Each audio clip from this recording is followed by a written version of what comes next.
구원의 복된 역사가 여러분 위에 항상 함께 하시는 줄 믿습니다. 지난 8월 한 달간 계속되는 북한의 도발로 우리의 마음이 참 불안했습니다. 북한은 괌을 포위하고 사격을 하겠다라고 먼저 선포를 하였고, 미국은 한번 할 테면 해보아라, 우리는 그에 따른 군사적 대응을 하겠다고 으름장을 놓았습니다. 그랬더니 북한이 하는 말이 그러면 서울을 불바다로 만들겠다. 미국하고 싸우면서 괜히 남한 보고 시비를 거는 북한의 모습 앞에서 우리 남한 많은 국민들은 불안한 마음을 떨쳐버리기 어려웠습니다. 특별히 북한의 김정은과 미국의 트럼프 대통령은 어디로 튈지 모르는 지도자들이기 때문에 그 우리의 마음이 더욱 가중된 것만 같습니다. 바로 이런 상황과 국민의 불안한 마음을 반영하듯이 지난 23일 주간 동아라는 사설 잡지에 이런 글이 게시되었습니다. 한반도 전쟁 시 대피 요령. 전쟁이 발발했을 때 국민은 어떻게 해야 할까? 그 이름이, 그 제목이 너무나도 한 번은 봐야 되겠다라고 싶어서 제가 봤더니요, 이는 행정안전부에서 발표한 내용으로 3가지 내용의 골자를 가지고 있었습니다. 먼저 첫째, 준비하라 였습니다. 준비하라. 즉 가장 가까운 대피소를 미리 알아보고 혹 발생할지 모르는 전쟁의 상황을 대비해서 생존 배낭을 준비하라라고 먼저 지침을 알려주고요. 두 번째는 대피였습니다. 대피. 북한으로부터 생화 공격이 오면 어디로 피해야 합니까? 높은 곳으로. 화학 공격 때는 높은 곳으로 피해야 하고, 핵무기 공격 때는 어디로 피하라고 지침이 오는가요? 지하로. 잘 알고 계시네요. 지하로 피하라 라고 여기서는 대피가 중요하다라는 것을 알려주었습니다. 벌써 쓰시는 분들이 막 있는데 그래요. 잘 기억하시기 바라요. 마지막 3번째로 이 글에서 지침을 주기를 잘 들어야 한다라고 알려줬습니다. 정부의 방송이라든지 경보음을 잘 듣고 어떻게 대응해야 될지 지혜를 얻을 수 있어야 한다라고 알려주었습니다. 여러분, 결코 전쟁은 일어나서는 안 됩니다. 그러나 혹 모를 상황을 대비해 우리는 준비하고 대피하고 들어야 한다는 이 3가지를 잘 마음에 염두에 두고 있어야 하겠습니다.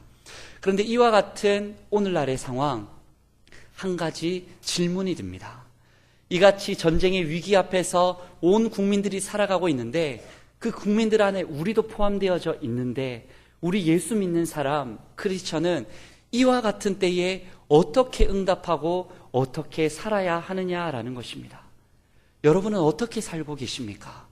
그저 하나님이 보호하사 우리나라 만세, 하나님이 보호해 주시니, 애국가에 그게 써져 있는데 우리는 걱정 없다, 이렇게 말하시는 분이 있으십니까?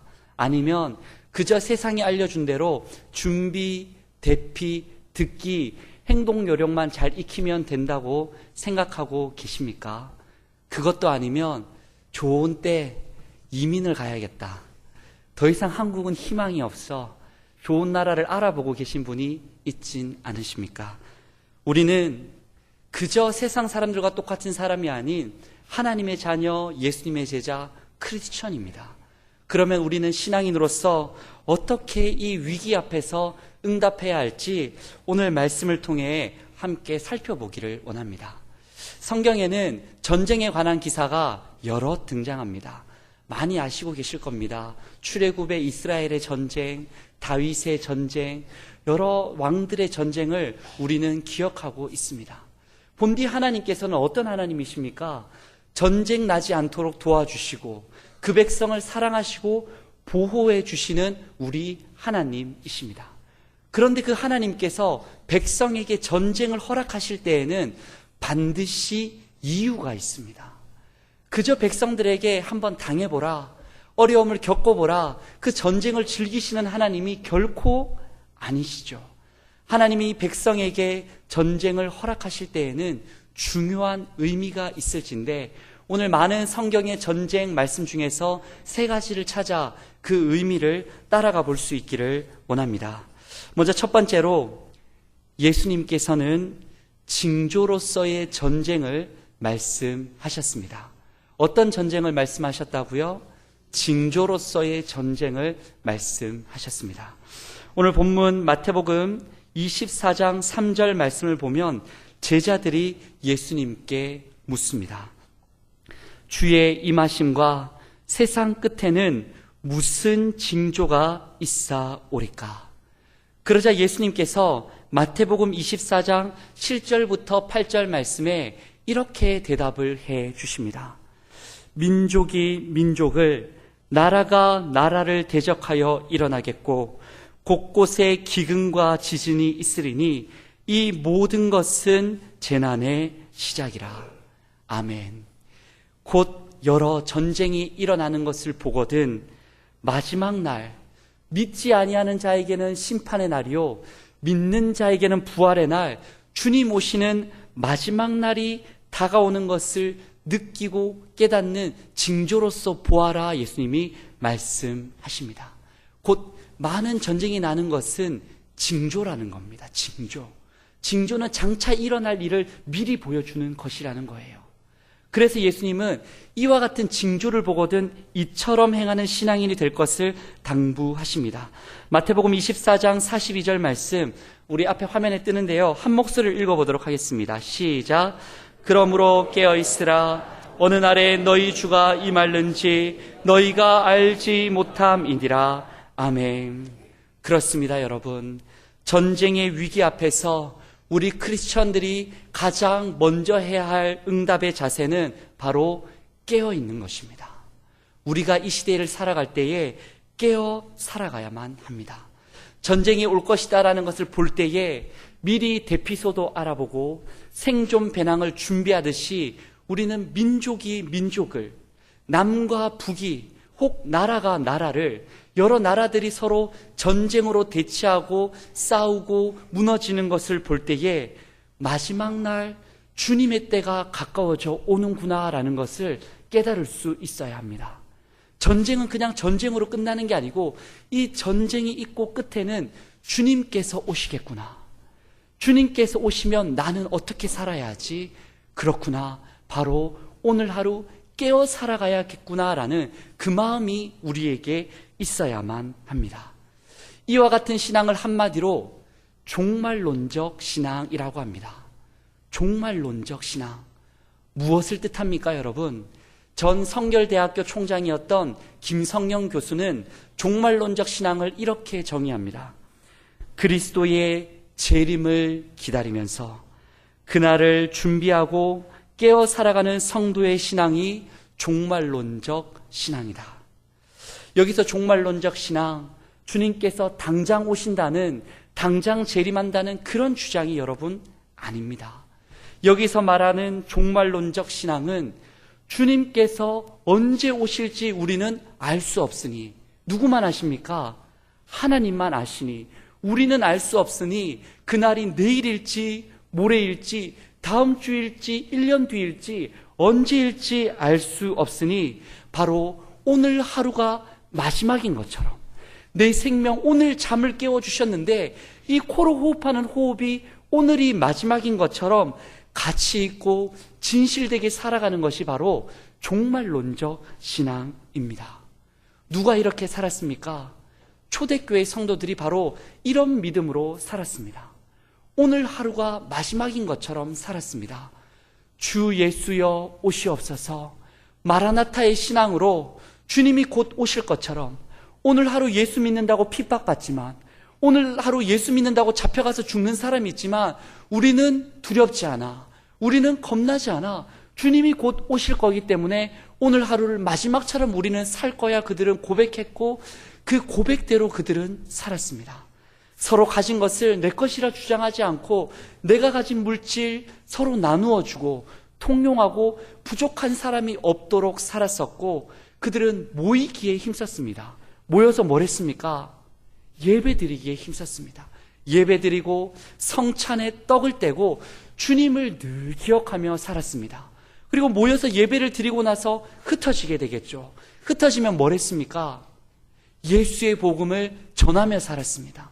모여서 받은 은혜 흩어져서는 나눠주며 살았던 사람, 초대교회 믿음의 성도들이었습니다. 주님 오실 때에 부끄럽지 않기 위해 가치 있는 삶을 살고자 그들은 종말론적 신앙을 살고자 몸부림치며 목숨 바쳐가며 살았던 것입니다. 사랑하는 노원의 가족 여러분, 만약 주님께서, 우리가 믿는 예수님께서 일주일 뒤 우리 가정에 혹 노원교회에 찾아오신다면, 그 약속을 해주셨다면 여러분은 일주일을 어떻게 사시겠습니까? 주님 만났을 때 부끄럽지 않도록 내 삶을 바쳐가며 준비하는 신앙인이 되어야 하지 않겠습니까? 우리는 깨어 살아야 합니다. 전쟁의 위기 앞에서 전쟁, 바로 앞에 있는 전쟁만 볼 것이 아니라 전쟁을 통해 예고하신 주님의 그 먼 마지막 때를 바라볼 수 있는 믿음이 있을 수 있기를 원합니다. 그리고 그 징조를 보아 깨어 살아가시기를 바랍니다. 깨어 사랑하고, 깨어 죄를 멀리하고, 깨어 생명의 복음을 전하고, 오늘 하루가 마지막인 것처럼 깨어서 주님께서 기뻐하실 삶을 살고자 가정에서, 직장에서, 사회에서 부단히 애쓰는 여러분 되어주시기를 부탁드립니다. 그런 종말론적 신앙으로 여러분이 살아갈 때에 여러분 하루가 하나님의 능력이 나타나는 하루가 될 것이요, 여러분의 삶을 통해 이 위기의 시대, 불안의 시대 주님의 은혜가 흘러져 나갈 줄 믿습니다. 두 번째로, 므낫세 왕은 전쟁의 형벌을 받았습니다. 전쟁에 무엇을 받았다고요? 형벌을 받았습니다. 므낫세가 여러분 누구입니까? 므낫세가 누구예요? 훌륭하시네. 노원교회 훌륭합니다. 네, 바로 그 위대한 왕 히스기야 왕의 아들이었습니다. 히스기야 왕은 이제껏 아버지 아하스가 잘못했던, 하나님을 떠났던 정치, 우상을 만들었던 정치, 산당을 세웠던 것을 다 무너뜨리고 하나님께로 돌아가자 종교개혁을 일으켰던 위대한 왕이 히스기야 왕입니다. 그런데 그 아들 므낫세가, 히스기야가 죽고 왕 위에 오르자 그가 히스기야를 잘 따라야 할 텐데 그러지를 못했습니다. 많은 신학자들은 추측하기를 므낫세가 왕으로 즉위하던 때가 12살 어린 나이였었는데, 아마도 아버지보다는 어머니의 영향과 주변의 많은 사람들의 영향으로 그가 신앙적으로 타락했을 것이다 라고 추측을 합니다. 여튼 므낫세는 하나님 앞에 참으로 범죄한 왕이었습니다. 아버지 히스기야가 무너뜨린 산당, 산 곳곳에 신을 섬기는 제단을 쌓았습니다. 하나님을 위한 장소가 아니요, 우상신, 바알신, 아세라 신을 섬기기 위해서, 1월 성신을 섬기기 위해서 제단을 쌓았습니다. 산에만 세운 게 아니고 그 제단을 어디에도 쌓았냐면 성전 안에도 그 제단을 쌓았습니다. 성전이 어떤 곳입니까? 거룩한 곳입니다. 하나님의 임재가 있는 곳입니다. 백성이 하나님과 만나는 장소입니다. 그곳에서 하나님은 은혜를 베푸시고 죄사하는 용서를 주시고 능력을 베푸실 텐데, 그곳에 므낫세는 떡하니 우상을 섬기는 제단을 쌓았습니다. 그뿐 아니지요. 므낫세는 미신을 섬겼기 때문에 자신들의 아들을 불 위로 지나가는 미신을 거행해서 아들들을 죽였습니다. 그리고 많은 미신을 따라 점치기를 즐겨하고 박수와 무당을 신임하고 자신만 섬길 뿐만 아니고 남유다 나라 전체를 우상 소굴로 만든 사람이 므낫세 왕이었습니다. 이 므낫세가 하나님 보시기에 얼마나 지독했던지 하나님이 이렇게 증언합니다.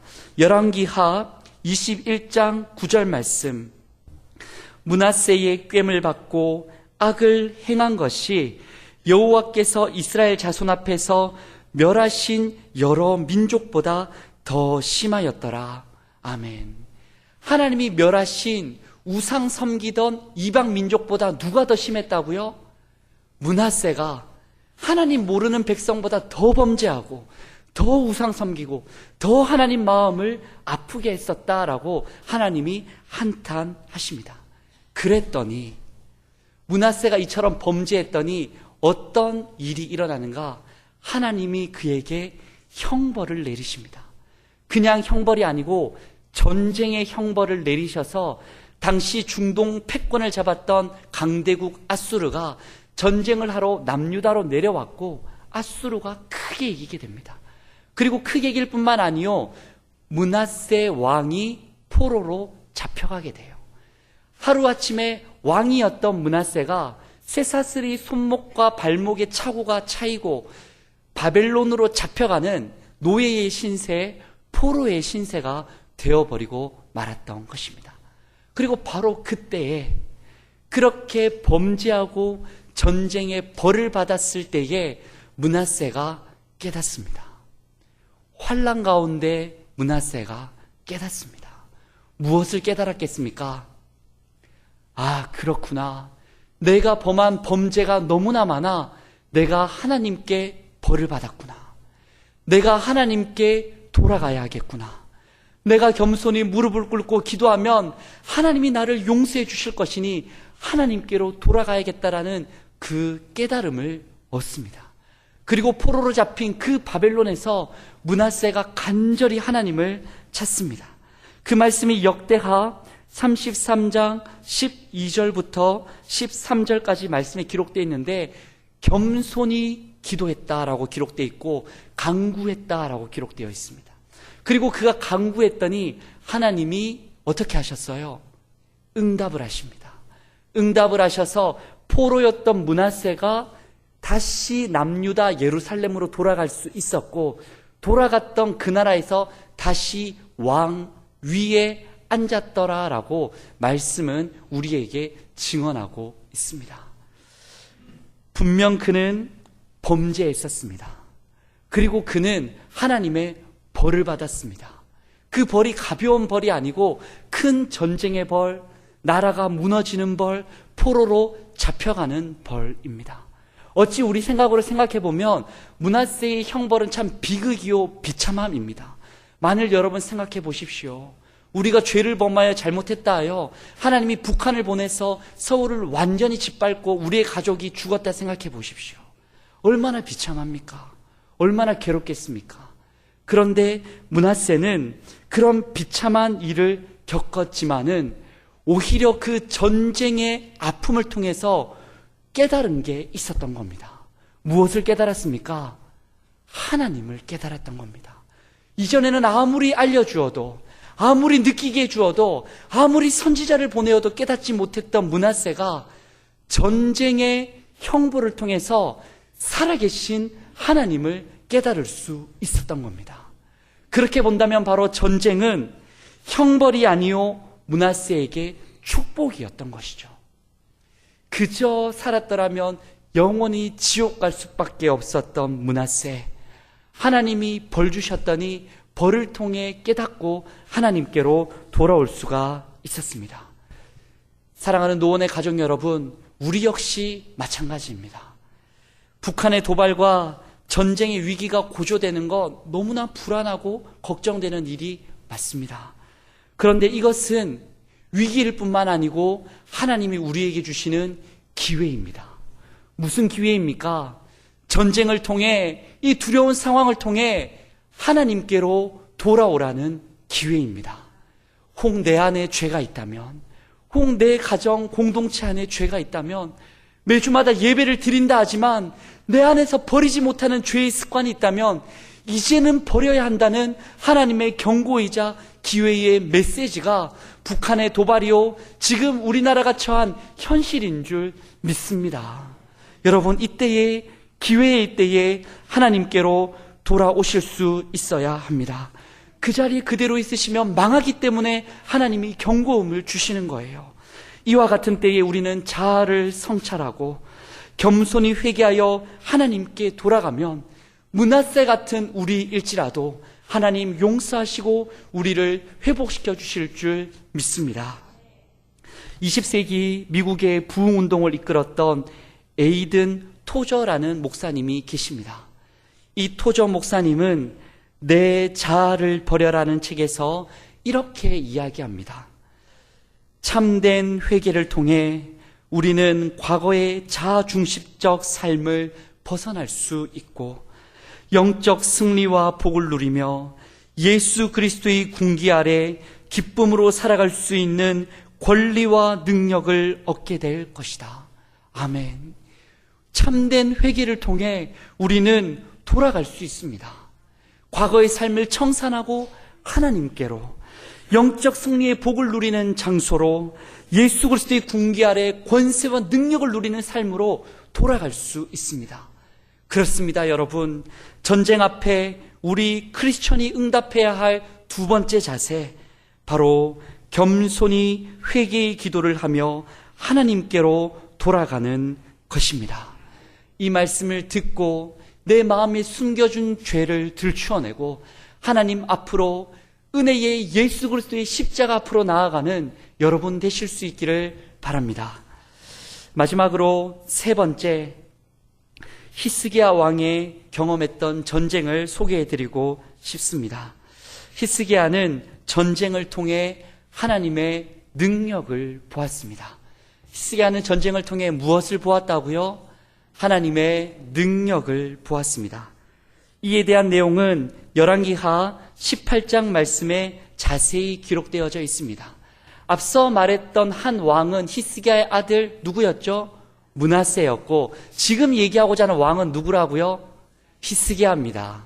지금 히스기야 얘기하는 거예요. 히스기야는 므낫세와는 상황이 달랐습니다. 므낫세는 분명 범죄를 했어요. 하나님 앞에 큰 잘못을 했어요. 그랬더니 하나님이 잘못을 깨닫게 하는 수단으로 뭐를 일으키셨다고요? 전쟁을 일으키셨습니다. 그런데 히스기야는 달랐습니다. 앞서도 말했듯 히스기야는 하나님 보시기에 의로운 왕이었고 종교개혁을 일으켰고 신앙의 회복을 열심으로 행했던 왕 히스기야 왕이었습니다.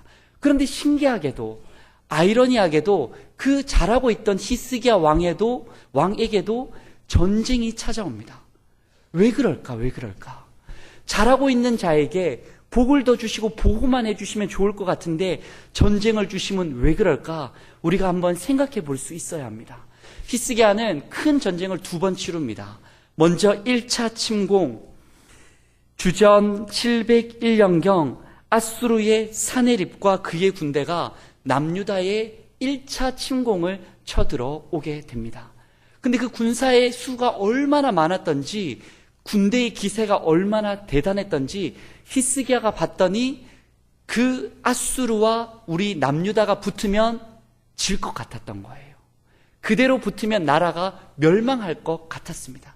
그랬더니 히스기야가 인간적인 방법으로 한 묘책을 내게 되는데, 바로 아수르 사네립에게 어떻게 하면 그냥 돌아가시겠습니까? 바라는 것을 다 줄 테니까 제발 우리나라를 침공하지 말아 주십시오라고 부탁을 하게 됩니다. 그랬더니 아수르가 요구했던 은이 얼마였냐면 300달란트, 그리고 금이 얼마였다면 30달란트를 내놓으면 내가 돌아가 줄게라고 이야기를 합니다. 그래서 히스기야는 그 금과 은을 모으기 위해서 아주 애를 씁니다. 지금으로 환산하면 1달란트가 우리 측량으로 35kg이거든요. 그렇게 따지면 은은 약 10톤, 금은 약 1톤을 준비해야 됐던 거예요. 어마어마한 양이죠. 조금 한 뭉치라도 있으면 좋을 텐데 어마어마한 양을 아수르가 이 정도 내놓으면 전쟁 내가 봐줄게라고 얘기를 했던 겁니다. 그랬더니 히스기야가 성전 안에 있는 거, 왕궁 안에 있는 거, 성전의 문에 금박 입힌 거, 여러 가지를 다 긁어다가 모아다가 아수르 사네립에게 바치게 되죠. 그리고 그때에는 금은만 바치는 게 아니고 포로가 문헌을 보았더니 20만 명, 그리고 수많은 가축도 함께 바쳤다라고 문헌, 아시리아 문헌에 기록되어져 있습니다. 히스기야가 다 바쳤던 거예요. 그랬더니 아수르 사네립 왕이 어떻게 합니까? 그러면 돌아갈게 하고 돌아가 줍니다. 히스기야가 그때 온 백성 신하들과 함께 우리가 정말 잘 해냈어라고 생각합니다. 우리가 좋은 방법으로 힘들었지만, 금을 모으고 은을 모으는 것은 너무 아깝지만 잘 해냈어, 우리가 잘했다라고 정책회의에 얘기했을지도 모르겠습니다. 그런데 웬걸요? 그렇게 금 받고 은 받고 포로 받고 가축까지 다 받아갔던 아수르의 사내립이 얼마 지나지 않아서 다시 남유다를 침공해 쳐들어옵니다. 분명 조공만 바치면 다 될 줄 알았는데, 인간의 생각으로 이 묘책은 분명 될 줄 알았는데 그게 효과가 끝까지 가지를 못했던 거예요. 그랬을 때 히스기야 마음이 여러분 어땠겠습니까? 무너져 내렸던 겁니다. 다 될 줄 알았는데, 이제는 됐다 싶었는데 다시 쳐들어오니 이제는 국가에 남아있는 금도 은도 가축도 포로도 더 줄 것도 없는데 이제 어떻게 해야 되는가? 이제 나와 백성들은 죽을 일만 남았구나라는 심정이었을 거예요. 그때 히스기야가 마지막 방법을 찾습니다. 그게 바로 여러분 뭡니까? 하나님을 찾습니다. 물질도 사람도 군사력도 의지할 수 없었던 그때의 히스기야가 바로 그때의 하나님만을 의지합니다. 그 말씀이 열왕기하 19장 19절 말씀에 기록되어 있는데, 히스기야가 딴 것 하지 않고 여호와의 성전으로 들어가요. 그리고 거기서 이렇게 기도합니다.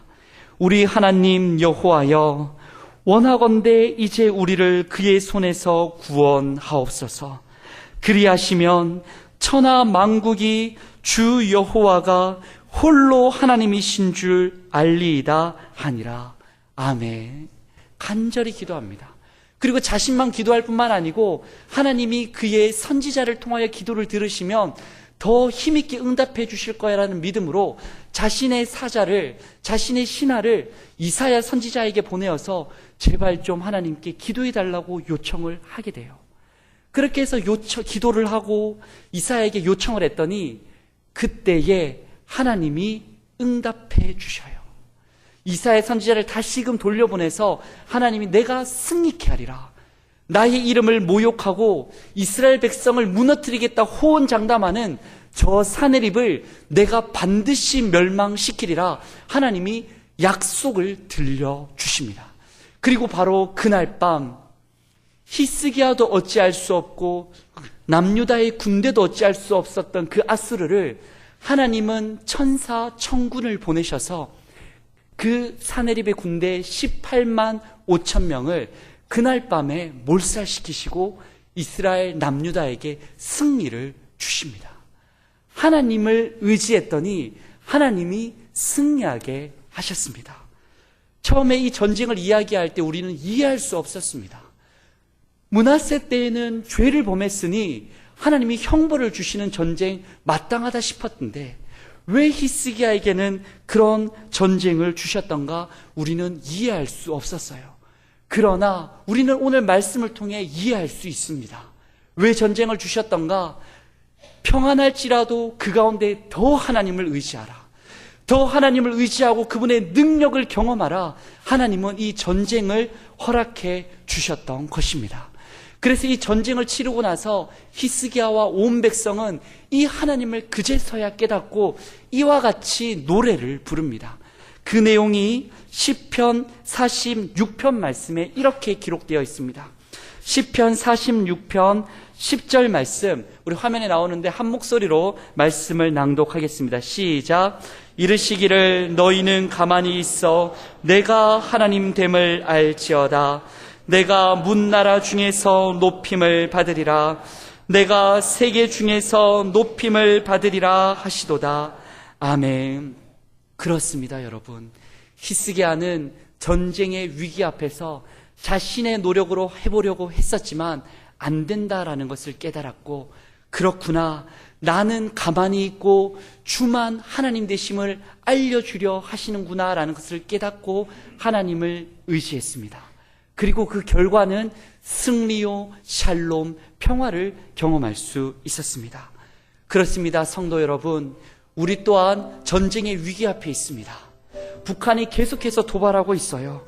그런데 우리는 어떻게 응답해야 되는가? 마지막 세 번째 자세, 하나님만 바라보며 그 도우실 하나님을 의지하는 믿음이 우리에게 있어야 할 줄 믿습니다. 북한이 아무리 도발하고 아무리 핵을 개발하고 미사일을 테스트할지라도 살아계신 하나님 우리를 도와주시면 이 나라 아무 걱정 없는 줄 믿습니다. 우리가 믿는 사람이 오히려 담대하여 두려워하는 세상 사람들에게 걱정하지 마라. 나는 살아계신 내 하나님을 믿는다. 나는 그 하나님을 의지한다. 나는 그 하나님께 기도한다 고백하며 담대히 살아간다면, 우리의 삶으로 그것을 드러내며 살아간다면, 깨어 다가오실 주님의 날을 준비하며 살아간다면, 내 잘못을 회개하고 주님 앞에 엎드려 살아간다면, 하나님께서는 불안해하는 이 땅 가운데 하늘의 샬롬을 허락해 주실 줄 믿습니다. 그 하나님을 바라보실 수 있기 바랍니다. 이와 같은 때, 어떤 때인가? 전쟁의 위기로 두려워할 때가 아니요, 하나님, 살아계신 우리의 하나님을 바라봐 그 하나님으로 인하여 회복돼야 될 줄 믿습니다. 그 하나님을 바라볼 때에 우리의 위기는 오히려 기회가 될 것이고, 장차 하나님 우리를 도우셔서 복음과 사랑으로 이 땅 가운데 평화와 통일의 날 오게 하실 줄 믿습니다. 기도하시겠습니다. 하나님 아버지, 우리는 참으로 연약합니다. 큰 비와 여러 자연의 재해 앞에서 한없이 약해질 때가 많고, 전쟁의 위기 앞에서 우리의 마음은 바람 앞에 있는 갈대처럼 요동칠 수밖에 없습니다. 하오나 하나님, 오히려 이와 같은 전쟁의 위기는 하나님께로 돌아갈 수 있는 기회임을 알려주시니 감사를 드립니다. 전쟁을 보아 징조를 깨닫고 말세라 불리는 이 시대를 깨어 살아가게 하여 주시옵소서. 나와 내가 속한 공동체의 잘못을 돌아보고 겸손히 회개하게 하여 주시옵소서. 사람의 힘이 아니라 하나님의 도움을 구하며 하나님의 능력을 보는 기회로 삼게 하여 주시옵소서. 하나님, 전쟁의 위기에 있는 이 나라를 불쌍히 보아주시고 구원의 역사 이루어 주시옵소서. 예수님의 이름으로 기도하옵나이다. 아멘.